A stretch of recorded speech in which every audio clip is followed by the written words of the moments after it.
¿Por qué se danza en otras iglesias y aquí no? A mí. Es- yo he visto casi personas danzando aquí en esta iglesia. Sí, a veces uno le dice, no se salgan de mosaico, pero el mosaico aquí es grande. Es muy grande. En realidad no es una práctica, eso no está mandado por la palabra del Señor. Hay un ejemplo que se toman esas denominaciones que danzan para ellos hacerlo, y es el ejemplo de David. Ellos dicen, yo danzo como David. David venía de una victoria y estaba celebrando. Y David venía danzando, estaba bailando prácticamente. No un baile como se entiende ahora hoy día, pero David estaba danzando realmente. Es un ejemplo, es un acto, es un hecho que pasó en la Sagrada Escritura, pero no hay en ningún sitio donde la palabra del Señor nos manda que la iglesia tiene que danzar. Y nosotros preferimos eximirnos de ese tipo de práctica y hacer realmente lo que la Biblia enseña que hagamos.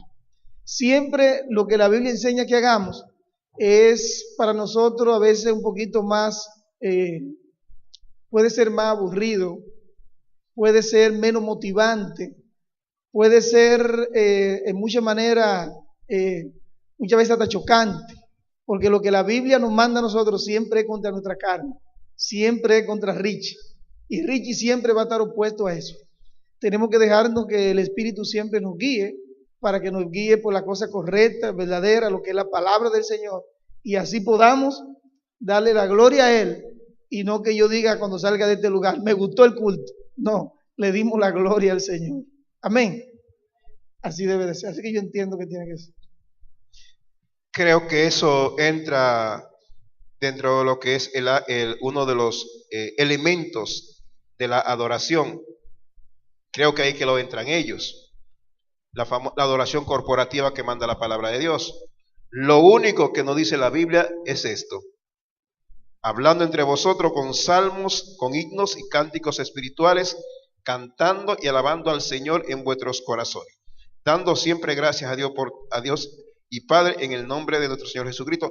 Y otros textos similares como en Colosense, y también te dice Santiago, ¿está alguno alegre? Cante alabanza. Nos mandas a cantar en esa parte de la adoración corporativa, mas no nos manda a bailar, mucho menos a danzar. Ya, perfecto. Próxima pregunta entonces. ¿Por qué los diáconos de la iglesia bíblica cristiana no tienen la autoridad, o sea, ser líderes, como lo tienen en otras iglesias? No entendí lo que es la autoridad. ¿Qué quieren decir? Me Porque imagino, cuando un diácono manda a entrar a una persona, está ejerciendo su autoridad como diácono. En ese sentido, cuando un diácono está haciendo cualquier servicio y dice, échese para acá, está ejerciendo su autoridad como diácono.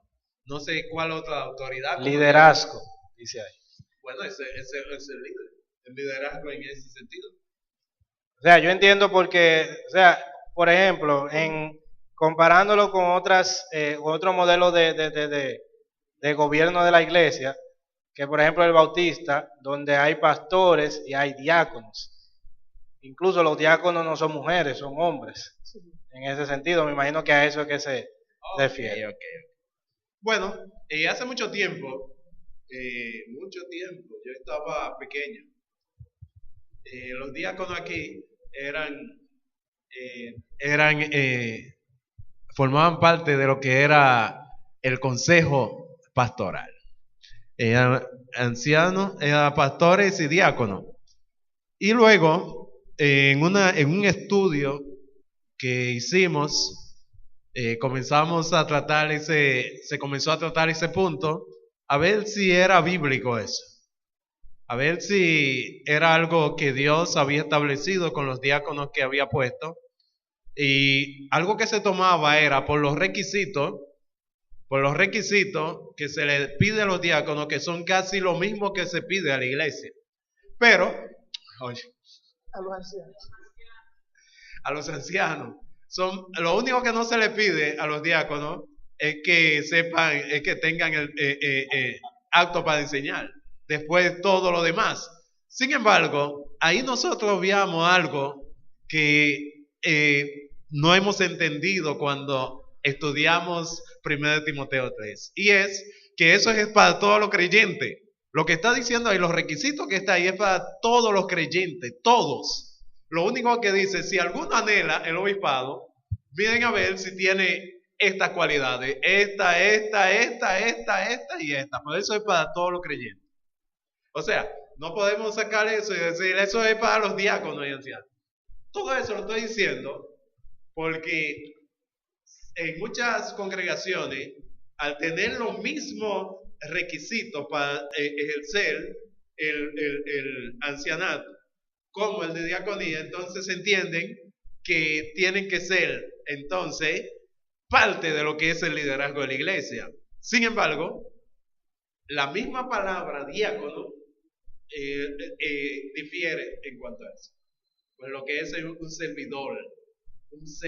Y los diáconos ya ustedes ven en Hechos que lo que hicieron fue servir. Lo que eran hombres maduros de verdad que predicaban la palabra y hacían. Esteban era un hombre tremendo y feliz. Pero no es que tenía que ser algo de los diáconos. Lo tomaron precisamente ¿para qué? Para servir a la mesa. No es justo que nosotros dejemos la palabra por servir a la mesa. Vamos a elegir hombres y vamos a ponerlo a servir a la mesa. No dijeron, vamos a colocarlo en el liderazgo de la iglesia como anciano. Y nosotros vemos entonces que el liderazgo de la iglesia está compuesto por ancianos. Como tú decías, Percy, el asunto de los modelos de gobierno de la iglesia. Algunos modelos dicen pastor y ancianos. En ese caso los ancianos son los diáconos. Porque ellos ven que el pastor está por encima y que por debajo están los ancianos. Sabemos que ese no es el modelo bíblico. El modelo bíblico es ancianos. Ese es el modelo bíblico. No uno y después por debajo otros. No es ese el modelo bíblico. Entonces ellos ponen en ese gobierno, creo que en gobierno congregacional se llama, ponen los diáconos como ancianos y los pastores por encima. Déjenme dar un ejemplo ahí, porque yo he estado en ese modelo muchas veces. Yo estaba en Puerto Rico una vez y yo iba a predicar. Y antes de yo predicar, se reunieron los diáconos. Los diáconos, con el pastor. Un solo pastor había. Y le interrogaron de qué yo iba a predicar. Y el pastor me llamó y me dijo, trata de no hablar de este tema. O sea, lo que decidieron los diáconos de la iglesia fue lo que yo pude predicar. Porque los diáconos son los que están por encima del pastor en ese sentido, el grupo. Y ellos son los que lideran. Finalmente sacaron a ese pastor. Yo no sé si fue por mí, porque yo prediqué como yo prediqué. Sí, no, yo no sé. Yo le dije, bueno, yo lo único que sé predicar es la palabra. Déjame ver que el Espíritu Santo me pone. Y yo prediqué ahí. Lo sacaron de la iglesia. Así que siempre, lo que vemos es que siempre que el hombre toma muchas veces cosas que no le corresponden, va a actuar siempre o por encima de lo que Dios estableció o por debajo, pero nunca de lo que Dios estableció. Bien. Ok. Otra pregunta dice, ¿por qué no tenemos una confesión de fe expresada de manera escrita?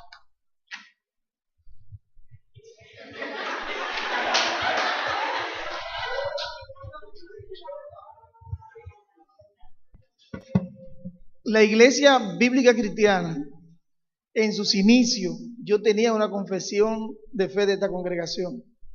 Cuando yo inicié, a mí me entregaron una, yo tenía una viejita por ahí que se deterioró y todo ese tipo de cosas. Pero aquí sí había confesión de fe en ese sentido.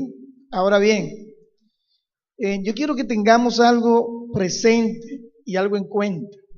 Hay iglesias, denominaciones, que llegan a poner las confesiones de fe por encima de lo que es la palabra de Dios. Nosotros tenemos la Biblia, la palabra de Dios, y como dijimos ahorita, es nuestra única fe, es nuestra única autoridad y de fe y de práctica final en la palabra del Señor. Lo que nosotros vamos a decidir, lo que nosotros hacemos, tiene que estar basado en la palabra de Dios. Eso tenemos que tenerlo claro. Cuando nosotros, allí en la Biblia, en la palabra de Dios, están todas las doctrinas, está todo lo que nosotros creemos. Ahora, yo no veo mal tampoco de que una iglesia pueda trabajar y tener una confesión de fe, sacado de la Biblia, la palabra del Señor, y tenerla y poder discipular y poder enseñársela a la congregación de lo que nosotros creemos realmente. Pero no nos olvidemos de eso nunca. La palabra de Dios, esa es la confesión de fe que nosotros tenemos, la Biblia, la palabra del Señor. Y si yo dijera, no tengo que hacer mucho artículo, escribo, mi confesión de fe es esta, la que acaba de decir Rich, ¿es una confesión de fe? Si la escribiésemos, Giovanni, si yo digo, yo confieso que la Biblia es mi única regla de fe y práctica y autoridad final, ¿no es una confesión de fe eso? Tiene que tener artículos, numerales, literales, párrafo. Cuando nosotros estábamos discutiendo esa pregunta, cuando la estábamos revisando allá afuera, y porque la pregunta era escrita, nosotros sí tenemos una confesión de fe, por así decirlo, o sea, lo que creemos, nosotros lo sabemos, pero el asunto era, como estábamos diciendo, que no tenemos algo, no una confesión, yo les decía a los muchachos, no una confesión de fe como tal, como hay una confesión de fe de Westminster, la confesión de fe bautista en 1689, nada de eso, sino, qué sé yo, estaba hablando de una página, 2 páginas, que hable de esos puntos esenciales, que cualquiera que diga qué creemos, diga, míralo ahí, eso es lo que cree. Me imagino que a eso era que se hacía referencia. Bueno, yo entiendo que tal vez lo que nos ha pasado a nosotros en ese sentido es que nosotros tenemos una circunstancia histórica que ustedes tal vez algunos nuevos desconocen. Y es que nosotros nos preguntan, ¿qué somos nosotros, bautistas o bíblico cristianos? O sea, ¿qué es lo que nosotros somos? ¿Bautista o bíblico cristiano? Eso realmente es una circunstancia histórica. Los misioneros que vinieron, yo el día que hablé de la historia, vinieron de una organización bautista, el que vino era bautista, pero la organización que vino era interdenominacional el ministerio. Así es que nosotros quedamos entonces, ¿somos bautistas o no somos bautistas? Y nos pusieron bíblico cristiano. Al ser bíblico cristiano, nosotros nos quedamos con lo que son todas esas declaraciones de fe bautista, y entendemos que estamos regidos por ello, o sea, como que nos dejamos llevar por la historia en ese sentido. Y realmente una vez estábamos trabajando con Vladimir, ya estábamos trabajando en ese sentido, pero Vladimir se fue para la caoba y cayó también eso. Yo entiendo yo creo que sería bueno algún día sentarnos y clarificar eso para las nuevas generaciones, para ya terminar ese acontecimiento histórico y ya decir, mira, nosotros somos bíblicos cristianos, no somos bautistas, no somos ni bautistas fundamental, ni bautistas de tal, nosotros somos bíblicos cristianos y nosotros creemos esto y esto. Yo creo que algún día debemos hacer. Amén. Próxima pregunta para ir acabando, porque se nos está acabando con tiempo. Dice, una pregunta que me dijeron que se hizo en la escuela dominical, ¿no? ¿Verdad? Y que Santo dijo de que lo dejen para la pregunta. De acuerdo, Santo. Dice, si en la iglesia un hermano embaraza a una hermana, pero no se casan, y después se quiere casar con otra hermana, ¿se permitiría este matrimonio? Y se le permitiría ejercer ministerio público. ¿Comprendieron? Siempre le toca a Richie la fácil. Yo no sé por qué. Pero yo voy a contestar muy fácil, no en ningún sentido. O sea, no se le va a permitir embarazar a una hermana y quedarse sin casar. No se le va a permitir bajo ningún concepto. Ahora, si él no quiere, esa es otra cosa, pero nosotros entendemos que nosotros tenemos que ejercer la autoridad en este sentido. Nosotros pondríamos en disciplina a un hermano que embaraza a una hermana y no quisiera casarse. Y segundo, si está en disciplina, mucho menos puede ejercer ningún ministerio. Y no le permitiríamos tampoco casarse con otra hermana, teniendo una hermana embarazada en la iglesia. Sería algo... Para aclarar, yo me imagino que quiere decir, si en la iglesia un hermano embaraza a una hermana, me imagino que no se quiere casar, pasa la disciplina, todo eso. Y después se quiere casar con otra joven, ¿se le permitiría? Después no quiere decir inmediatamente, me imagino que años después. Siempre, mis hermanos, la disciplina que se le implementa a personas no son cosas que se le dan para que él vaya contestando y haciendo. La disciplina siempre tiene que ir en el sentido de que él pecó.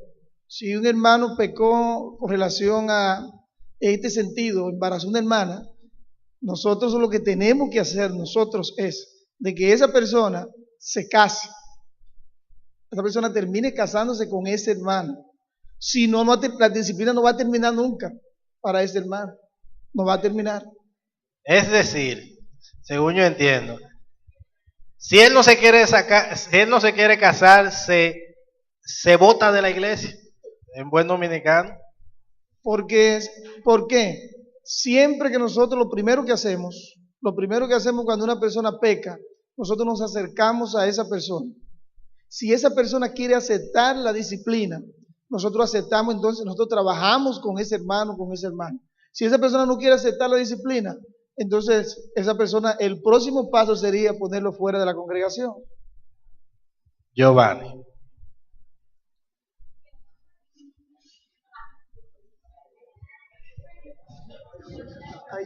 Ustedes saben que la pregunta hay que interpretarla muchas veces.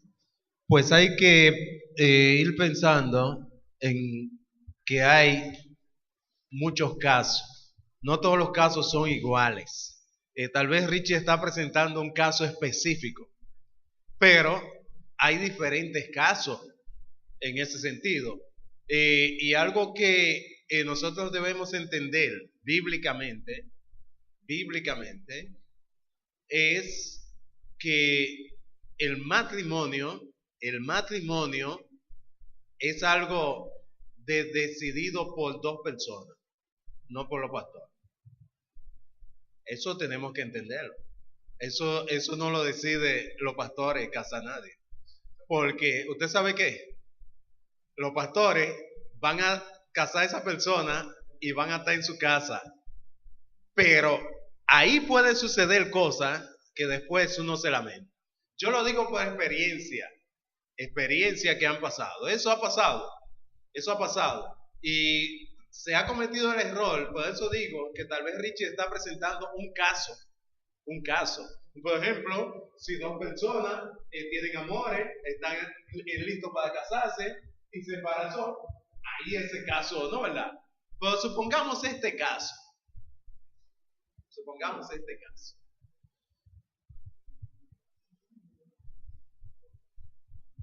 Viene una persona que está visitando la iglesia, ya él ha tenido otros matrimonios y embaraza a una persona. Bueno, digo yo, está visitando, supongo, estoy poniendo ese caso, porque es creyente, dice la Biblia, pruébese cada uno. Pero lo que yo estoy poniendo un caso hipotético, ¿no, verdad? Un caso de que pudiera pasar. Salió embarazada, comenzó, fijó los ojos en una muchacha, comenzó a verla y lamentablemente la embarazó. Y yo voy a poner esa persona que yo no tengo, que yo conozco su récord de vida y todo eso, y voy a sellar eso. O sea, eso es lo que sella un matrimonio, dice la Biblia. O sea, en la Biblia yo no veo eso, que es lo que sella un matrimonio. Dice la Biblia, dejará el hombre a su madre y su madre. ¿Cómo fue que dije? Dejará el hombre a su padre y a su madre, se unirá a su mujer y los dos serán una sola carne. O sea, fíjense que yo siempre lo expreso cuando estoy dando, y Joan es testigo y María, o sea, esto no es obligado, esto es una decisión de por vida. Así es que la decisión de por vida tiene que ser elegido por la persona. Esa persona, señores, el matrimonio es bien complejo. Eso no es cualquier cosa. Lo que sí yo sé que esa persona va a tener que asumir su responsabilidad si quiere seguir siendo creyente. ¿Cuál será su responsabilidad? Si tiene un hijo, tendrá entonces que mantenerlo. Tendrá que, si la mamá dice que no va a vivir en su casa, tendrá que darle un local donde vivir. O sea, se llevará entonces todos esos problemas para ser responsable en cuanto a eso. Pero de casarlo a los pastores, en ese caso, el matrimonio no es, bíblicamente no es así. Bíblicamente, no lo vemos bíblicamente que hay que obligar a una persona a casarse porque salió embarazada. Bueno, en el caso que yo di, no sé el caso que está pensando aquí. Sí, ese es un caso diferente, aunque en la antigüedad, en el Antiguo Testamento, que es palabra de Dios, cualquiera persona que aún violaba a una muchacha, violarla, o sea, sin ella querer, uno de los requisitos que tenía que hacer esa persona, bíblicamente en el Antiguo Testamento, era casarse. Tenía que llevársela y casarse con ella, porque si no lo lapidaban. ¿En el Levítico o había otra opción? Había dos opciones. Si era violada la muchacha, tenía que restituirla casándose con ella, obligatoriamente. Habían dos opciones. Si era violada, que la busquen. Qué importante lo que le está diciendo. Sí. En el Antiguo Testamento, busca el Levítico. Oye, no tenemos tiempo para buscar. Vaya en otra pregunta, lo que yo busco es, por favor. Sí. Porque si usó Levítico, ustedes van a ver lo que pasa en Levítico. Ya ven. Es otra pregunta. Vamos a hacer dos preguntas más para terminar. La otra tenía que ver con eso.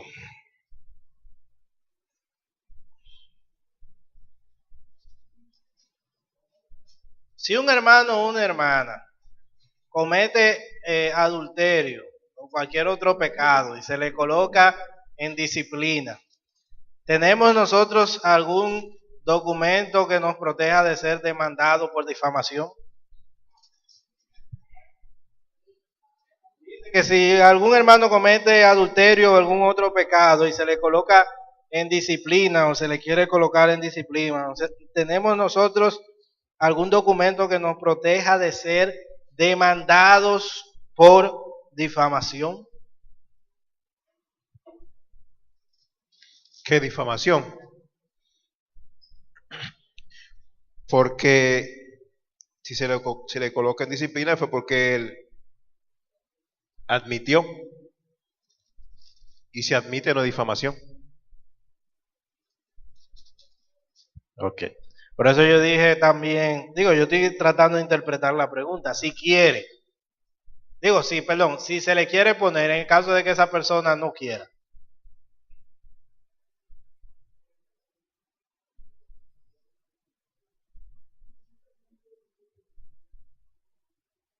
Digo, no sé si me captan la pregunta.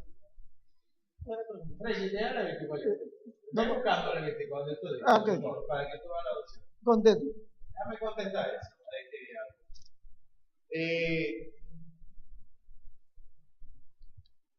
¿Quién está estudiando leyes aquí? A Geralda, a Nati, ¿quién más? A Donny, Juan José.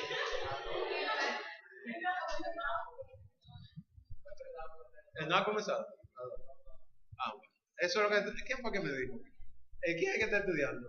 Que me dijo que iba a estudiar leyes de ahí. Yo pensé que tú me habías dicho que va a comenzar. Bueno, no ha comenzado. Geralda y Nati. José, ¿en qué semestre tú estás? 11. También está avanzado. ¿Qué es lo que es difamación? O sea, ¿dónde entra eso? Cualquiera de los tres. No tiene que ser José. Cualquiera de los tres. ¿Qué es?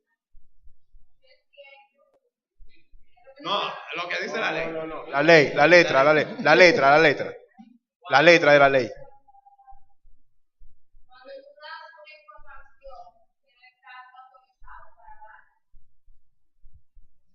Vamos a ver. Porque tal vez si yo entiendo eso, puedo contestar la pregunta.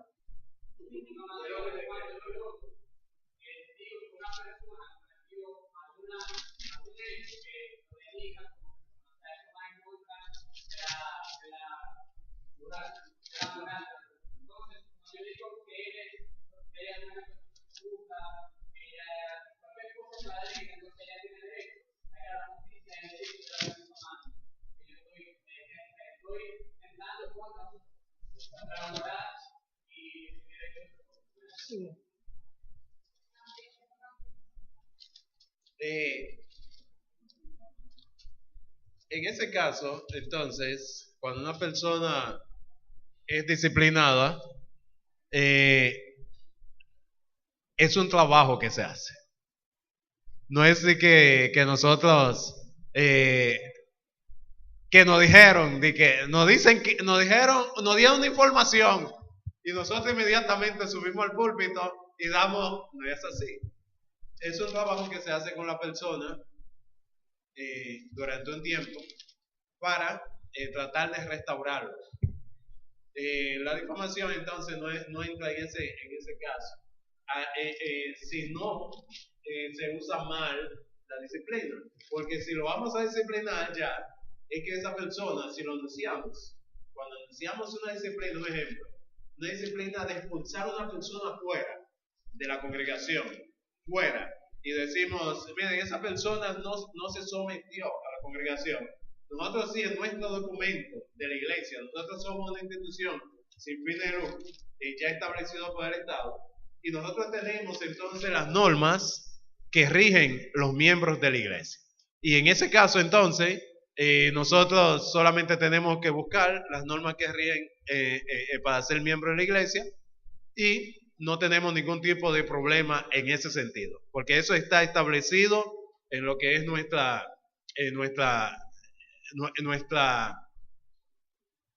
institución, Estatutos. Nuestro estatuto. Nuestro estatuto, eso está contemplado. No tenemos ningún tipo de problema en cuanto a eso. Pero, vuelvo y repito, si se maneja bien eso, no va a haber nunca difamación, porque solamente se va a decir lo que pasó.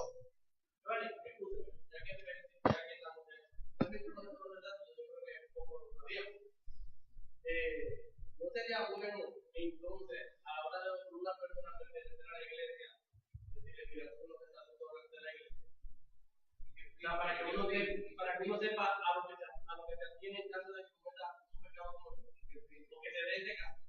Así cuando alguien pasa, uno dice, no, por él aceptó la consecuencia de. Nosotros tendremos, yo no sé si ustedes vieron una reunión que tuvimos, que nosotros llenamos, o sea, llenamos mucho, o sea, yo no sé cuánto llenaron aquí, tendríamos que volverlo, pero se le dio una hoja a cada miembro donde llenó y decía que usted se va a someter a las reglas y normas que rigen la Congregación Bíblica Cristiana. Eso se hizo en el 2000. Sí, yo me En el acuerdo. 2000. Hace como 3 años. Como 3 años. como 4. 3 o 4 Como años. Como Eso 4. fue lo que se Tendríamos que volverlo a hacer porque ya hay nuevos. Giovanni, pero mire, sinceramente, para serle sincero, yo pensaba que yo estaba llenando información. Digo, no es que yo no lo iba a llenar, pero uno pensaba que estaba llenando información, poniendo el nombre, para tener una lista con los contactos, pero no sabía que eso estaba. Sí, pero al final decía, yo no sé si ustedes se acuerdan, al final decía, si usted está, esa pregunta se hacía, por eso hay que leer las letras chiquiticas, sí. Si usted estaba de acuerdo con someterse a las normas de la Iglesia Bíblica Cristiana. Hacernos llegar a eso. Sí. A lo que estamos viejos, para uno saberse y decírselo a los otros. Sería bueno. Yo no leí lo que decía arriba en la tarjeta de crédito. Ya lo firmó. Bien. Problema suyo si no lo leyó. No me digas que tú con una tablet no encontraste eso. No relajes, solamente busca, mira el Levítico, busca. Actos de inmoralidad. Exacto, busca eso. Levítico 18. Bien. Una última pregunta, para cerrar ahí. Una última pregunta. Dice. Oh, se me perdió la que iba a hacer.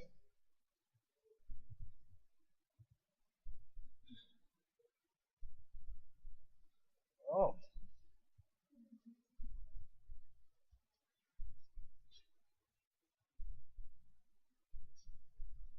Se me perdió la que iba a hacer. La voy a parafrasear. Claro, porque. Está bien, eso está inspirado.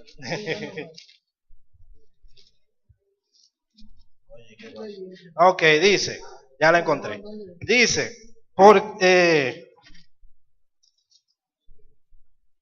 ¿qué pasa cuando uno de los pastores o ancianos no tiene algún hijo en desobediencia o no gobierna bien su casa? ¿Qué se hace? No entendí.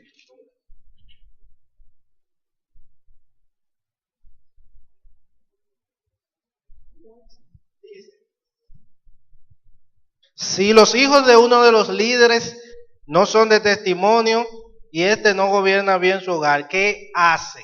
¿Qué hace? ¿O qué se hace? Aquí dice qué hace, pero déjame ver qué se hace. En lo que busca el Levítico. Ya, todavía vale, Robert. Es que no está en 18. Contesta, Iván.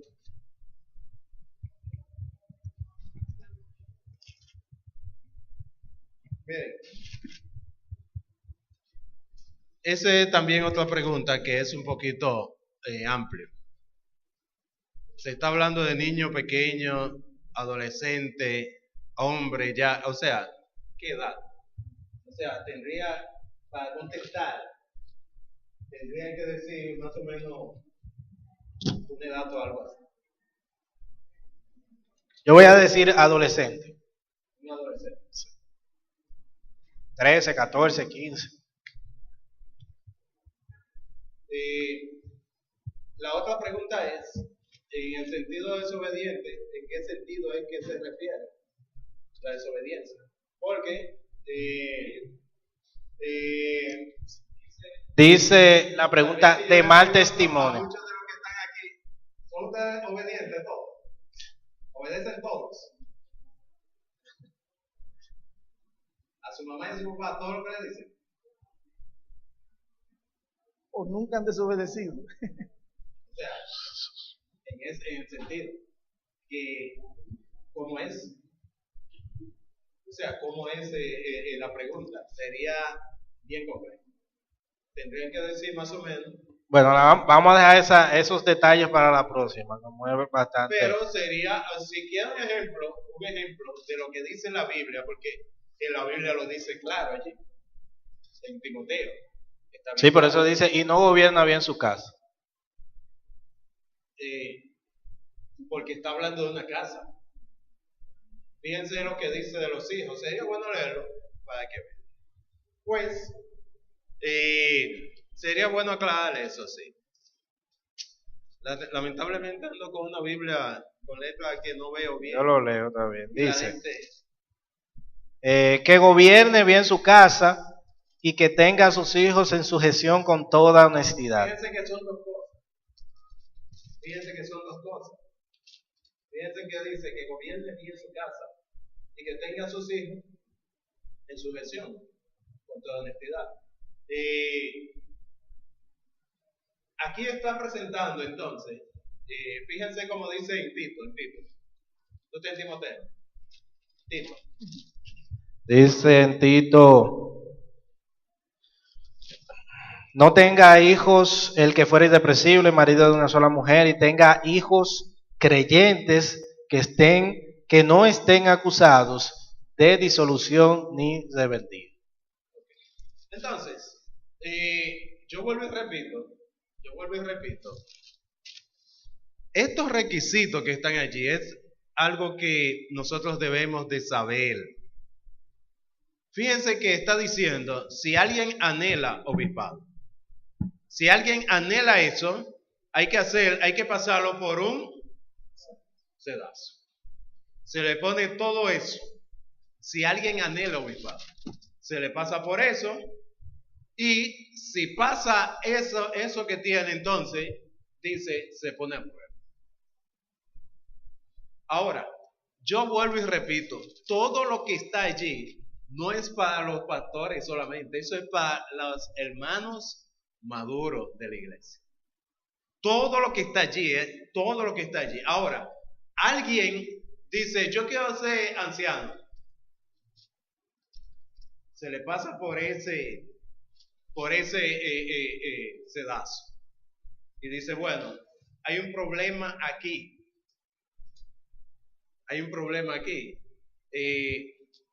Pues yo le hago esta pregunta siempre a las personas. Ese es un tema que se ha discutido mucho.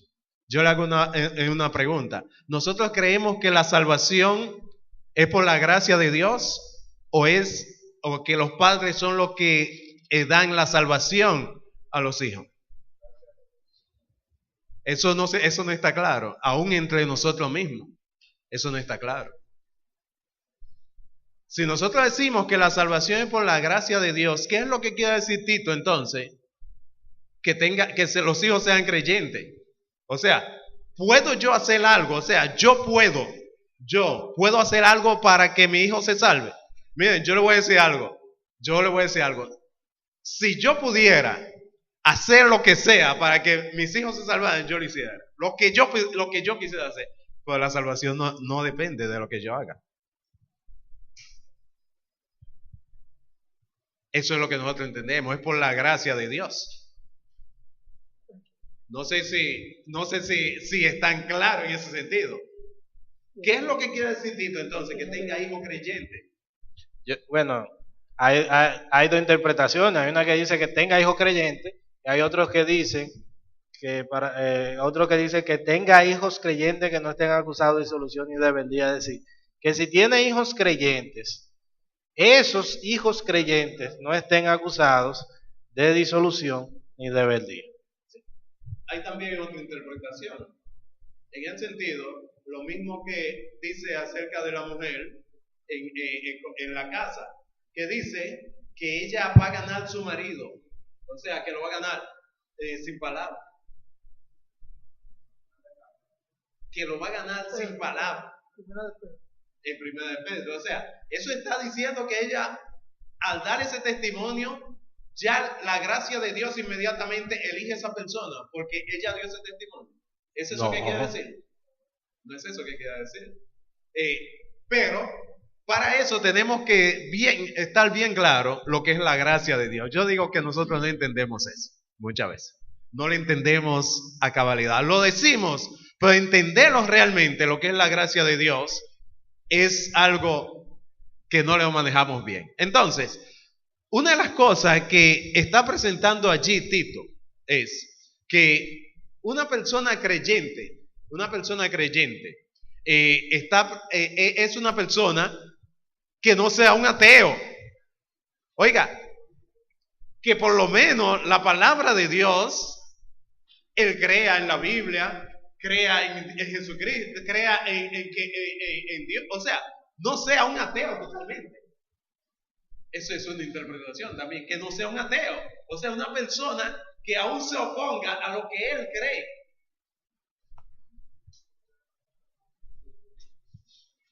En ese sentido.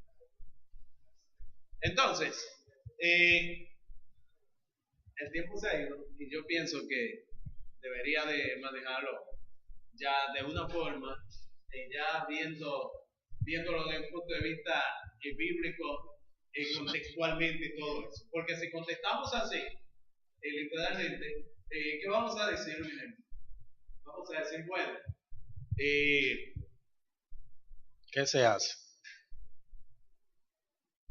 La Biblia dice algo que se hace.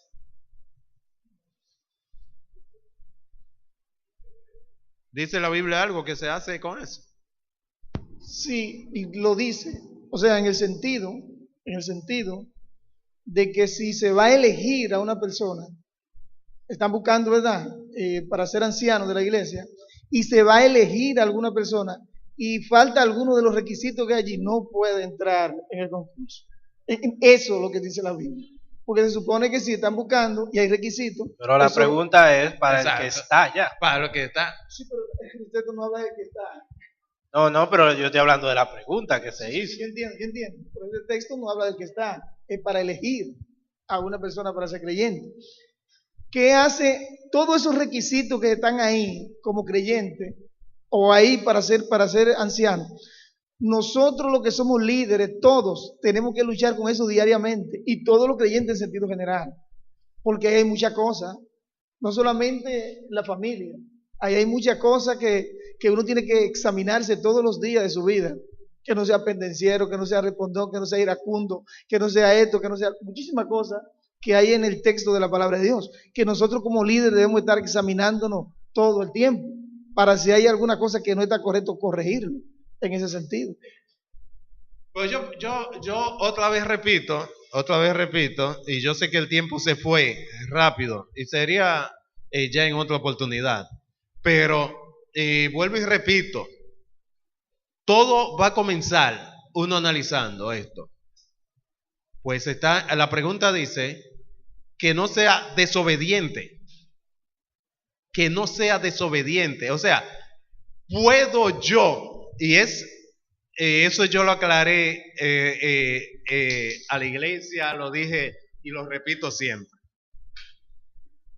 Yo nunca voy a hacer, en sentido particular, una pantalla para yo poder ser pastor. Porque eso, como quiera, ante Dios yo estoy desnudo.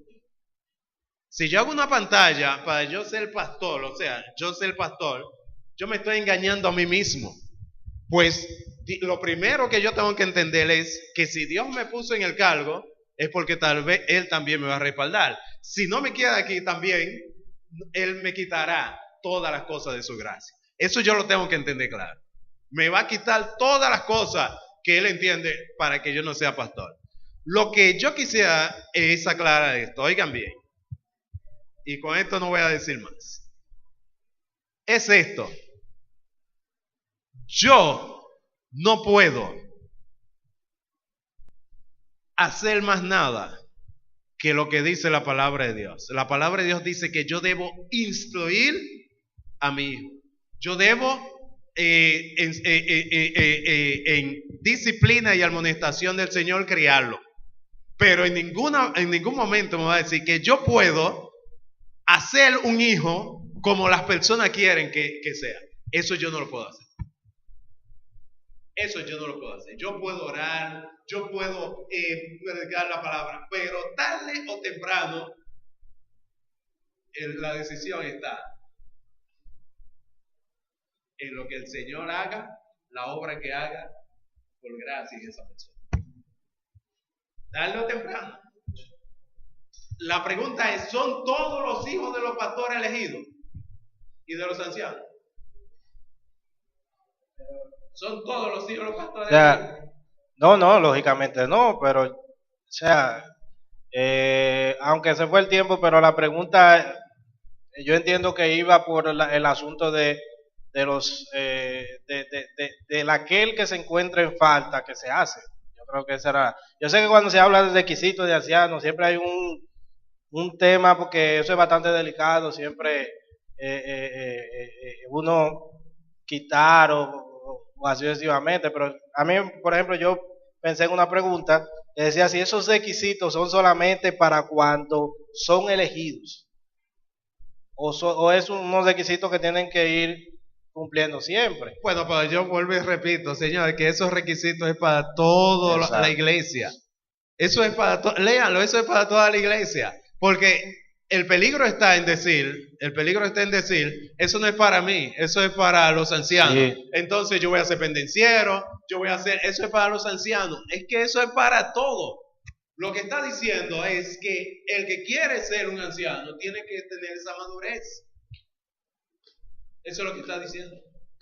Por eso digo, en el caso de que uno al momento de entrar lo tenga y por cualquier cosa en el camino. Por lo que estoy diciendo, o sea, yo vuelvo y repito, yo entiendo, voy a dejar a Santo ya decir. Santo, habla, sí, veo que tiene el micrófono. Que veo que tiene el micrófono. Digo, me he tomado la pregunta para nosotros. Bien. Santo, ¿iba a decir algo? Con Levítico. No en Levítico, dice Santo. Pero en ese sentido, la Biblia no lo dice, o sea, no dice, no lo vemos en la Biblia. De que, fíjense que dice, habla de los ancianos, de cuándo un anciano debe ser reprendido. Ahí lo dice la Biblia en Timoteo. Lo dice. Pero en cuanto a ese punto, nosotros no lo vemos en la Biblia, que haya alguna cosa que diga la Biblia en ese sentido. Si alguien lo tiene, entonces lo puede leer.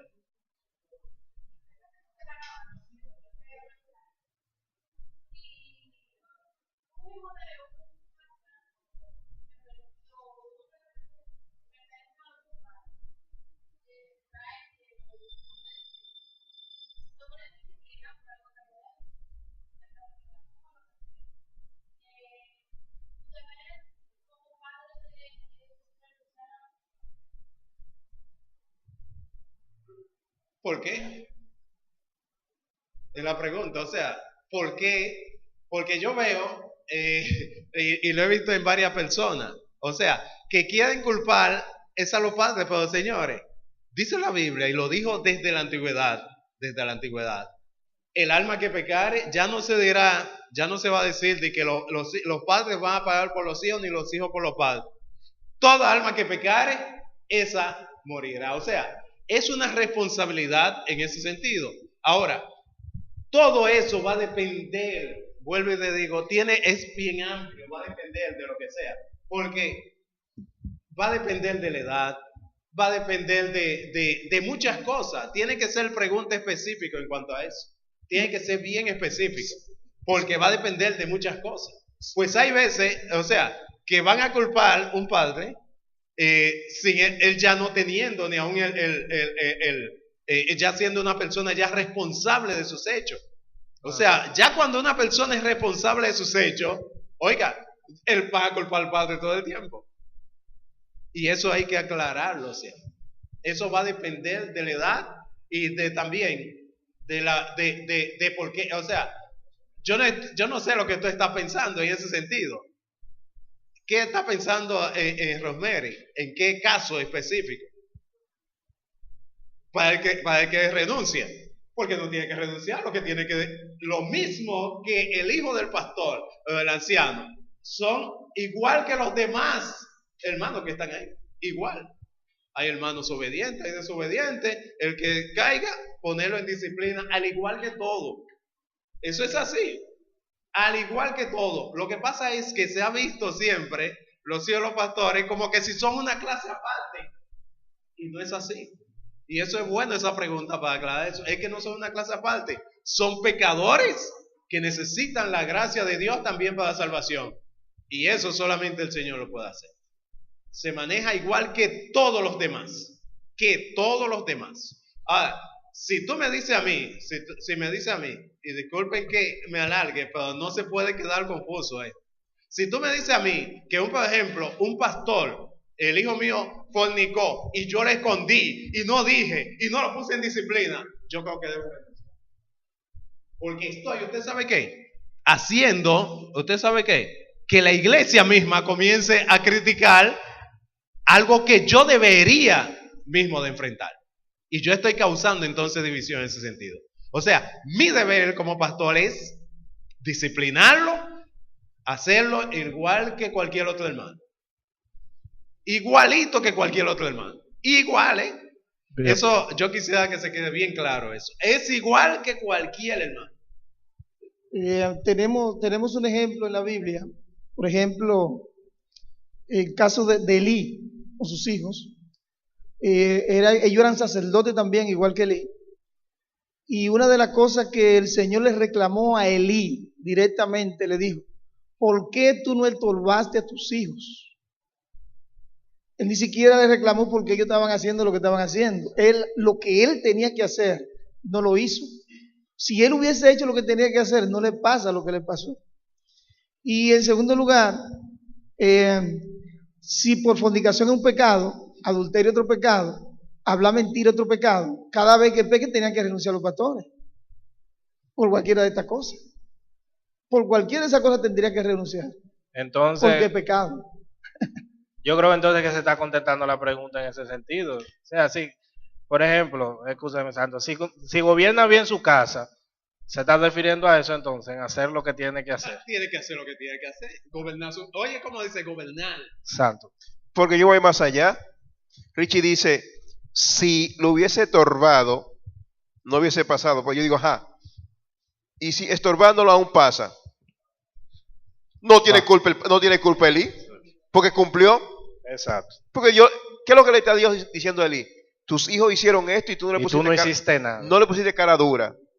En el original no le pusiste cara roja, no le estorbaste, no le pusiste dolor. Ahora, supongamos que sí, que él le pone cara dura, lo estorba, y aún ellos siguen. Yo le diría, tú hiciste lo correcto, tú hiciste lo que tenías que hacer, lo estorbaste, problema de ellos. El hecho de que lo estorbemos y que cumplamos con nuestro rol no significa que ellos no se van a desviar. No nos garantiza eso. No es garantía. Eso no está garantizado. Eso se está engañando a las personas. Eso no está garantizado. Hay muchos pastores que para poder mantener eso esconden cosas porque quieren mantener su estatus y eso hace peor. Es mejor declarar que nuestros hijos son pecadores igual que todos los demás y que nosotros lo único que nos hace, somos responsables es de disciplinarlo, de amonestarlo, pero ellos tendrán que tomar su decisión tarde o temprano. Yo lo que tengo que estar con mi conciencia tranquila, de que yo hice lo que cumplí, hice lo que tenía que hacer. Tranquilo, que yo hice lo que debía hacer. Ahora, si después él tomó su decisión, eso es decisión de él. Ahora, yo hice lo que tenía que hacer. Yo debo ser responsable con eso. Ahora, aún ahí, si yo me doy cuenta que no hice lo que tenía que hacer, pues ya es una entre yo y Dios. Yo debo entonces dimitir. Porque me hice un autoanálisis, me hice un mea culpa y yo me di cuenta, no, yo no hice lo que debía hacer. Pero si yo cumplí con lo que dice la palabra de Dios, allá haya hecho. Miren, yo termino con esto. Yo tengo un tío que él intentó hacer eso, ocultar a sus hijos. Él lo intentó ocultar. Y ellos, todos los hijos estaban arriba, uno tocaba la batería, un coro, todo eso. Para finalizar rápidamente, oiga bien, lo deportaron los otros días a uno de ellos, por estar siempre en pandilla y todo eso. Porque desde que tuvo la mayoría de edad, él dijo, ya yo no voy a estar bajo esa esclavitud, yo voy a decidir lo que mi corazón me dice. Yo lo que soy un pecador y yo quiero pecar. Y se metió a pandilla. Sin embargo, en el tiempo que mantuvieron oculto, wow, cualquiera veía, qué bonito se ve el pastor con toda su familia, qué bonito, qué bonito. Lo que no sabían que detrás de eso había una cosa que lo tenía, miren, hasta que, le voy a decir, de 9 hijos que tenían ellos, solamente hay uno que es creyente. Todos los demás están ateos, son ateos. A otros están en una religión que no comen nada vivo, no puede comer nada vivo. Yo hablé con ella, nada vivo, nada. O sea, ni lechuga ni nada de eso, o sea, nada de eso, nada. ¿Y qué es lo que porque come? ella dice que eso es contra, o sea, son gente que se desviaron desde cuando le soltaron. Agua. Fue como soltarle la puerta. Y dijeron, vamos a hacer lo que nosotros hacemos. A nivel de agua fue. Vamos a hacer lo que Bien, damos gracias a Dios por este tiempo. Realmente se acabó. Tenemos más preguntas aquí, las vamos a guardar. Lo más probable, si es posible, voy a decir, tenemos el sábado 26, que es el sábado después del Congreso, y es el sábado antes de la conferencia masculina. Es como ese sábado es como un vacío, porque vamos a iniciar un tema nuevo y no lo vamos a iniciar para interrumpir. Entonces vamos a ver si podemos terminar las preguntas ese sábado, o sea, dentro de 15 días. Tenemos 13 más aquí que no se hicieron y ahí la terminamos ese día. Pero Overgrover no encontró la cosa. Y esa también. ¿Y qué es lo que dice? ¿Qué es lo que dice Overgrover? ¿Cuál es la cosa? Dice, cuando algún hombre hallare a una joven virgen que no fuere desposada, y la tomare y se acostase con ella, y fuere descubierto, entonces el hombre que se acostó con ella dará al padre de la joven 50 piezas de plata, y ella será su mujer, por cuanto la humilló, no la podrá despedir en todos sus días, ni ninguno tomará la mujer de su padre, eso es lo que dice. Antes habla de otras cosas también que son similares a esa, pero creo que esa era la que estaba en cuestión.